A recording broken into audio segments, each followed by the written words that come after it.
Muy buenos días amigos y bienvenidos nuevamente a Sin Guión. Hoy vamos a hablar de las socias, de las asociadas, de las consorciadas. ¿De quién estamos hablando? Estamos hablando de las empresas constructoras peruanas que participaron en algunas licitaciones con la empresa Odebrecht. Hay que decir varias cosas primero de inicio para que se entienda bien el problema. Ayer el fiscal Hamilton Castro ha iniciado investigación preparatoria contra 3 empresas constructoras peruanas. Sin embargo, esto no quiere decir que sean las únicas, ni que sus representantes sean los únicos, ni que solamente estemos hablando de una obra pública, como estamos hablando hasta ahora. Estamos hablando de un tramo de la Interoceánica. Es posible que en el futuro otras obras tengan nuevamente a los mismos consorciados o asociados o socios u otros, y que además no sea Odebrecht la que lidere, sino Queiroz Galvao, OAS, Camargo Correa, es decir, otras empresas brasileras sobre las cuales sabemos poco o nada porque todavía no han comenzado a hablar del Perú. Este es el inicio, por tanto, de un proceso que puede ser mucho más amplio y general.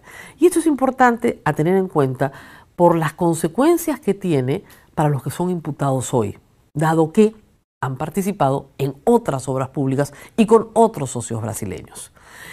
¿Qué es lo que descubre ante el público la Fiscalía? En febrero del año pasado, de este año, el señor Jorge Barata señala en Brasil que, como parte de sus declaraciones iniciales, en el caso de Alejandro Toledo y la Interoceánica, que los socios peruanos conocían de la coima que había que pagársele a Alejandro Toledo y que siempre la conocieron. Una coima, dice Barata, de $20 millones, de los cuales los costos son asumidos y repartidos entre los socios del consorcio. Esto, por supuesto, es un dicho. Las empresas señalaron que eso no era verdad. A Graña y Montero le costó una caída de su acción severamente en la Bolsa de Nueva York, cotiza en Bolsa en Nueva York. Y por supuesto la remoción de su directorio y de su gerente general inmediatamente para nombrar un nuevo directorio y una nueva gerencia general. En ese caso específico se señaló durante mucho tiempo que no tenían ninguna responsabilidad en un esquema de coimas y que además estaban haciendo una auditoría interna para probar en un peritaje de parte que no se había realizado ningún aporte ilegal. Muy bien. En eso estábamos. El fiscal de la Nación es acusado en el Congreso de la República por no hacer nada respecto a estas asociadas y finalmente, pues ayer Hamilton Castro y otros 3 fiscales del equipo especial para la lucha anticorrupción dan una conferencia de prensa extraña porque no es una conferencia de prensa, es decir, graban un video los 4 y explican lo que están haciendo. ¿Qué es lo que ha sucedido para ellos en su investigación? Las empresas o las personas que las representan llegaron a un acuerdo con Barata, un acuerdo verbal, pero que luego se ha plasmado en algunas actas. Y de ello Odebrecht ha ofrecido prueba la empresa, es decir, ha ofrecido las actas de los directorios del consorcio. Y el acta que publica hoy la República es bastante sutil en su redacción, pero bastante indicativa para el fiscal. Dice lo siguiente: el presidente de la sesión propuso que, considerando que la accionista constructora Norberto Odebrecht había asumido riesgos adicionales, esta palabra es clave, por la ejecución de las obras de construcción encargadas a la sociedad, y considerando que su papel ha sido determinante en la obtención de los resultados, asumiendo inclusive riesgos adicionales de nuevo, correspondía que éste reciba un mayor porcentaje de las utilidades distribuidas.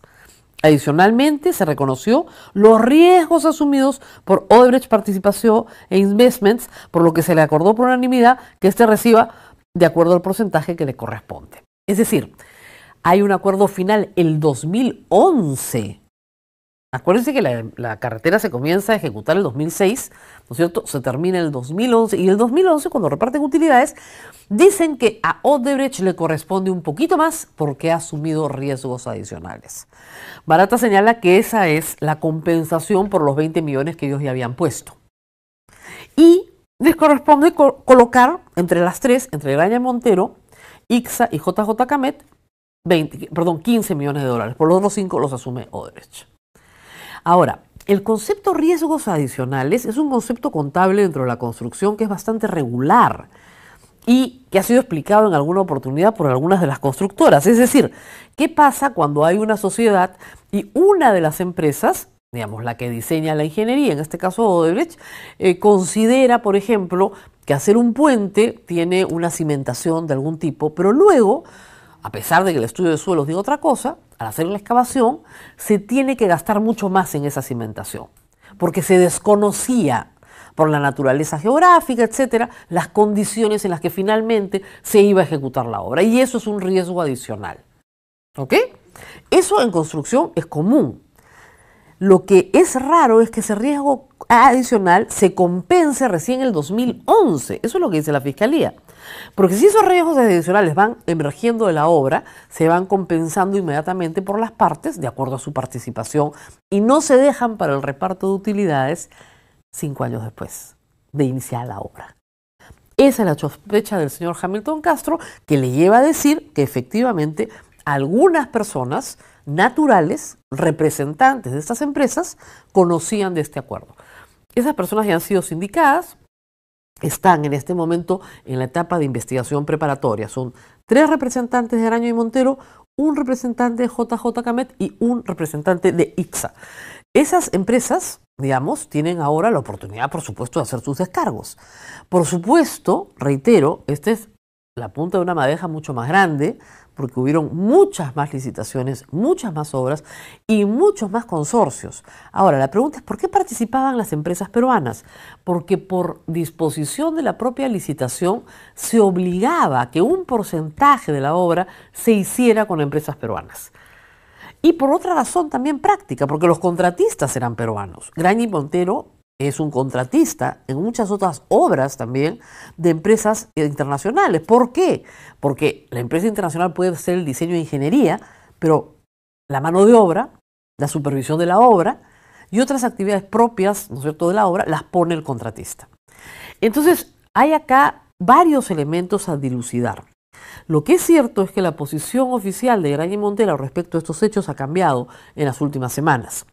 De negarlo todo, ya se han emitido 2 comunicados, el segundo el día de ayer, señalando que no tienen responsabilidad en estos hechos, pero que si alguna persona en representación de la empresa hubiera tomado, ¿no es cierto?, la decisión de participar en un esquema de coimas o realizar algún acto ilegal, pues la empresa la sancionará, etcétera, etcétera, etcétera. Todo esto sin perjuicio, por supuesto, de que las 3 empresas señaladas ayer tienen responsabilidad como tercero civilmente responsable. Es decir, la empresa no tiene responsabilidad penal porque no puede ser apresada y llevada a una cárcel. Son sus representantes los que tienen la responsabilidad penal. ¿Y quién representa a la empresa? El directorio. Dentro del directorio, ¿cuáles son las personas que participaron en los directorios consorciados? Y es ahí donde se tiene que trabajar. Luego la empresa sí tiene responsabilidad civil. Ahí sí como empresa, como persona jurídica, como tercero civilmente responsable. Ahí el juez fija en la condena cuánto tienen que pagar con reparación con daño. El caso está caminando y parece que está caminando mucho mejor de lo que se anticipaba, porque efectivamente parecía que no había nada y sin embargo la Fiscalía ha encontrado que ha proporcionado Odebrecht misma, la empresa, los documentos necesarios. Marcelo Odebrecht se quejó de este asunto en la última, según los testigos, en la última reunión que tuvo con fiscales peruanos, señalando que se perseguía a su empresa, que presentaba todo, y no se perseguía a sus socias peruanas que habían participado también de este consorcio, y que ellas también tenían responsabilidad. Es decir, lo ha dicho Barata, lo ha corroborado Marcelo Odebrecht, y los documentos presentados están escritos en un lenguaje tan vago que hacen creer que efectivamente acá hay una participación irregular. Reitero, porque los riesgos adicionales, esta palabra central, que son sí parte de una práctica normal en la construcción civil, pues no se reparten al 5.º año, se reparten durante, ¿no es cierto?, su emergencia, cuando comienzan a fluir de la propia obra, y no se reparten en el momento final en que se redistribuyen utilidades. Eso es lo raro y eso es lo que el fiscal Castro y su equipo consideran que son básicamente 2 delitos. Colusión, que tiene una máxima de 15 años, y lavado de activos, que tiene una máxima de 15 años. Hoy en el Perú se pueden sumar penas, por lo tanto se puede llegar a 30 años de condena. Si estos hechos son ciertos y están corroborados, ¿qué es lo que le conviene a las personas que han sido imputadas por la Fiscalía en una etapa preparatoria? Todavía no hay una acusación. Pues yo creo que una colaboración eficaz. Es mucho más rápido y mucho más fácil decir la verdad y hacer una negociación con el juez para que finalmente, ¿no es cierto?, se pague una reparación civil al Estado peruano por todos los daños causados. Así las empresas, como empresas, no se perjudican. Las personas tienen que aceptar su condena, será menor que el plazo legal, y finalmente podremos llegar a una solución. Pero si se llega a esa solución, tendría que llegarse a un acuerdo general. Es decir, que no solamente nos cuenten lo que pasó en este tramo de la interoceánica, sino que nos cuenten lo que pasó en todas y cada una de las obras en las que se participó. Esa sería una excelente colaboración, porque permitiría jalar la pita para Camargo Correa, para OAS y para las otras brasileras que todavía no han confesado. Esa es una información importante y relevante dentro de una mega investigación. Si yo fuera abogado de las personas imputadas, estaría pensando seriamente en decir toda la verdad de una vez, qué fue lo que pasó, cómo se repartió en todas y cada una de las obras a cambio de la libertad, el pago de la reparación civil y el pago de la reparación civil como tercero civilmente responsable de la empresa. Esa es una salida mucho más interesante para el Estado peruano de recuperación, sin afectar el trabajo de miles de trabajadores y de accionistas que son inocentes, institucionales o no, en esta materia. Hay que señalar, terminando ya esta breve disertación, que ayer, felizmente, el procurador se desistió de apelar, ¿no es cierto?, la salida de Barata al que tenían perseguido en este caso, con lo cual favorece muchísimo, ¿no?, era lo obvio, la declaración que va a ser la delación premiada SEMA en Brasil o la colaboración eficaz de Barata en este caso. Lo que falta es que el fiscal Juárez Atoche haga lo mismo que el fiscal Hamilton Castro, porque si no Barata no va a hablar y necesitamos que hablen todos para que esto pueda concluir de la manera más justa y más eficaz para toda la nación y para el Estado peruano. Nos vemos mañana.